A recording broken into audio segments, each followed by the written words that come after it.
Welcome guys. आज हम बात करने वाले हैं देश भर के जितने भी केंद्रीय विद्यालय हैं उन सभी में बच्चों के एडमिशन का प्रोसेस क्या है। हम सब जानते हैं कि देश भर के जितने भी केंद्रीय विद्यालय हैं वो हर साल क्लास 1 से 12 तक के लिए एडमिशन करते हैं बच्चों का।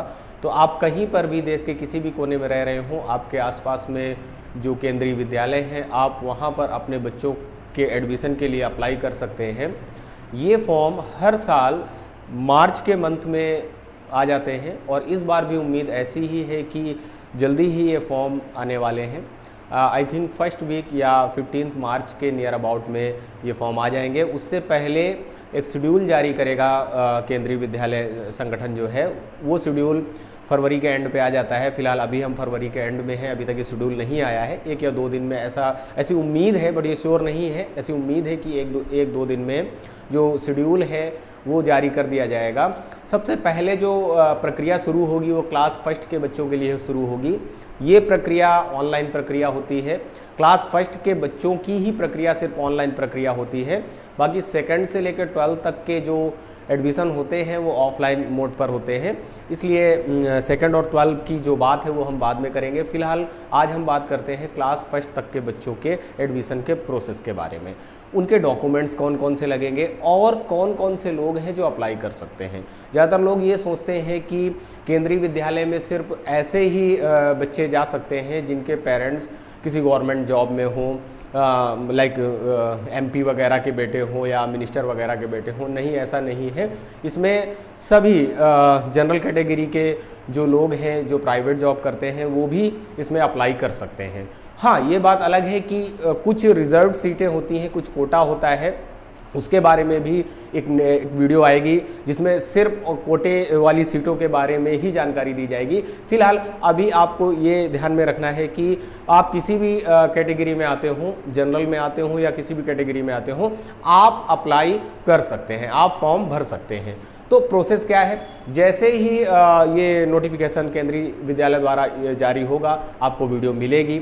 फॉर्म जैसे ही आएंगे आपको बताया जाएगा। फॉर्म भरने की पूरी प्रक्रिया, पूरा प्रोसेस, क्या क्या भरना है, कैसे भरना है, वो सारी डिटेल उसी समय आपको बताई जाएगी। फिलहाल हाँ, बच्चों के जो डॉक्यूमेंट्स हैं वो सभी के लिए जो ज़रूरी हैं वो फिर किसी भी कैटेगरी के हों। एड्रेस प्रूफ, बर्थ सर्टिफिकेट और स्टूडेंट की 2 फोटो। ये डॉक्यूमेंट्स फिलहाल आप जब रजिस्ट्रेशन करवाएंगे तो ये 3 डॉक्यूमेंट्स जो बेसिक डॉक्यूमेंट्स हैं वो ही ज़रूरी हैं। उसके बाद के जो डॉक्यूमेंट्स हैं वो कोई ख़ास नहीं है। उसमें से पेरेंट्स के जो आधार कार्ड वगैरह होंगे वो लगेंगे।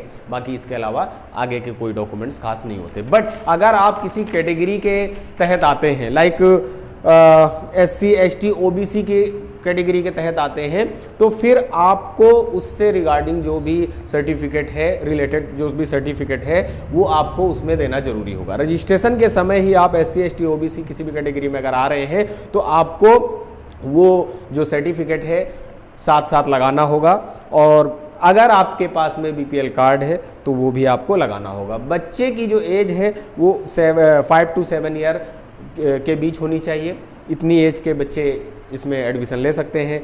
अगर आप इनमें से कोई भी कैटेगरी में आते हैं तो आप अपने इस सर्टिफिकेट को ज़रूर वहाँ पे मेंशन करें, क्योंकि इसका भी कोटा होता है जिससे एडमिशन मिलने में थोड़ी आसानी हो जाती है। तो ये हैं डॉक्यूमेंट्स जो आप सबको तैयार करके रखने हैं।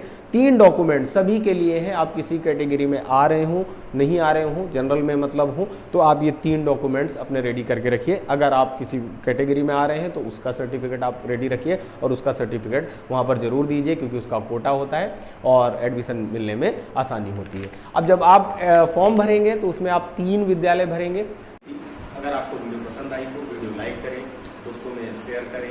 अभी तक चैनल को सब्सक्राइब नहीं किया है तो सब्सक्राइब करके बेल आइकन का बटन जरूर दबा लें। किसी भी तरह की अगर आपको जानकारी चाहिए तो आप कमेंट कर सकते हैं। Thank you so much.